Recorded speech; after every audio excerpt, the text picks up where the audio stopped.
Hey everybody, and welcome back. If you guys don't know me yet, my name is Stephanie, and today we are out here with our pumpkins. This year we're actually part of Thicket's Pumpkin Challenge of 2018. We've entered 2 different types of pumpkins into there. And this is one of our pumpkin patches that we have here. This is a Long Island cheese pumpkin. So this is going to be our culinary pumpkin. They make nice large fruits with thin skins, and it's supposed to be a favorite of chefs and that kind of thing. I've never grown this type of pumpkin before. So we'll see how it's going, and we started these from seeds in cells and then moved them outdoors a couple weeks ago. And this is actually a new garden patch that we also put in this year specifically for the pumpkins. You've got a nice little shape going on. Out here we have 12 different sets of pumpkins in here, all that have 3 or 4 vines coming out of them a piece, and everybody's coming in really well. We've got everybody up in nice big hills here. I wish that when I started these hills that I started them a little bit bigger because they've degraded a lot through the rain, but they're still holding the pumpkins up, which is wonderful. And we did mix in a leaf compost into the soil over here. This was a very sandy, dry soil in this area, which, well, basically is actually, our entire land is that way. All the soil needs to be amended a lot. And when we tested the soil on this land last year, everything is very, very low in nitrogen. So as you see me doing with a lot of the plants, if you see around the base here, all this brown is coffee grounds, used coffee grounds that I've been bringing out and putting in. That adds organic matter to the soil, which is wonderful. It adds nitrogen to the soil, which is amazing. And we make sure that they're brewed first so that it doesn't change the pH of our soil. The plants are all looking quite healthy and well. We've got a little bit of crisping around the edges on some of the leaves, but most of them look quite healthy. I am going to come out here hopefully today and feed these guys with some Epsom salt. So we're going to be mixing 2 tablespoons of Epsom salt per gallon of water and going ahead and watering right around the bases of these guys.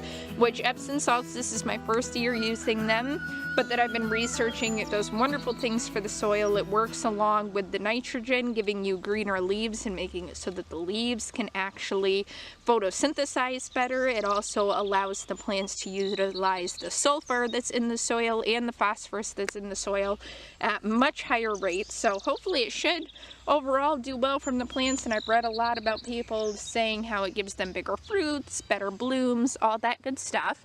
But most of the plants look very, very healthy. The most I've been seeing on some of them, which I don't believe is the powdery mildew. We do have that problem here many years, on many of our years. But we've got this little bit of white happening. I don't know if you can see that on the camera, but it's right where the veins and the leaves fork together. There's white in the leaves. I'm honestly not sure what that is.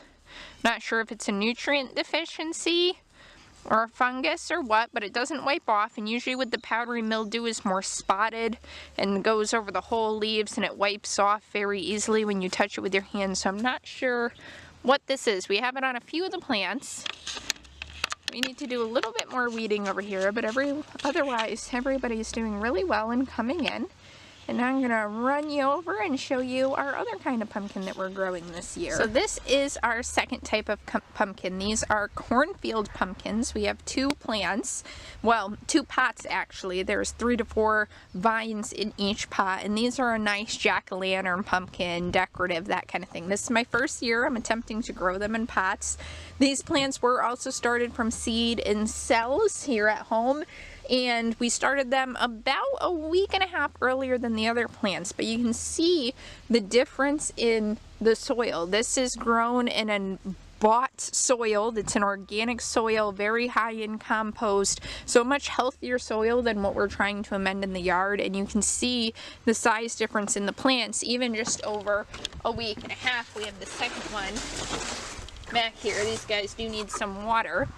And we can also tell with them being constrained in the pots how much faster they're producing their life cycle, as we've got blooms already, which is more unusual for our climate. We wouldn't quite be having blooms yet, and this one is actually a female and is starting to produce a pumpkin off the bottom there.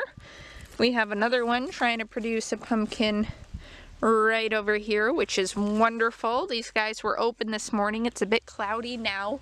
Our weather has been extremely strange this year, and I don't know if this year is a normal thing to say. I feel like we say it's strange every year, but it was in the 90s last week, and as you saw, I am in a long sleeve this week. We've been in the 50s and 60s, all of a sudden dropped down. It's even been in the mid 40s at night, which is a little concerning for some of the hot crops that I have out here, but everybody's withstanding it, which is awesome. And this second plant we have is a little bit farther behind, but we do have some blooms on there. None that are producing pumpkins yet. We only have one, if you can see that on camera, behind the leaves there. We only have one that's starting to open, and the rest are all still green, but I'm really excited that it looks like we're gonna get some pumpkins off of these guys, even though they're in containers. I've never done pumpkins in containers, but just goes to show you guys with limited space that you can grow these larger crops on a small scale if you invest in the right nutrients, fertilizers, etc. I'm actually going to be feeding these guys as well, again with some coffee grounds. I'm thinking about putting some blood meal in there for nitrogen, and I'm also going to be going ahead and doing the Epsom salts for these guys to make sure they stay fed and healthy and well, because we do have some crisping and burning and unhealthy leaves on there, but nothing that is all that concerning. That's about the worst of it we have over here. It's not too concerning. Okay, you guys, so I just wanted to give you that quick pumpkin update, especially for the pumpkin challenge and all of you who are just regularly interested in it. And I did hear you guys that you want the walkarounds of the full gardens. Don't worry, I am keeping you in mind for that. I'm definitely going to do that on one of these upcoming days. But otherwise, I always appreciate you guys tuning in with me with all the fun that we're doing around here. If you have not subscribed yet, definitely think about doing so. You can click that button right below. We're always sharing all the fun stuff that we're doing around here all year long. There's always something going on. And please hit that like button if you enjoyed this, guys. It helps us out a ton. Otherwise, I appreciate all of your support. I love you all. I hope you guys are enjoying your week and your weekends, and hopefully getting outside and having some fun. Otherwise, I will see you all in the next one. I love you all. God bless, and bye-bye.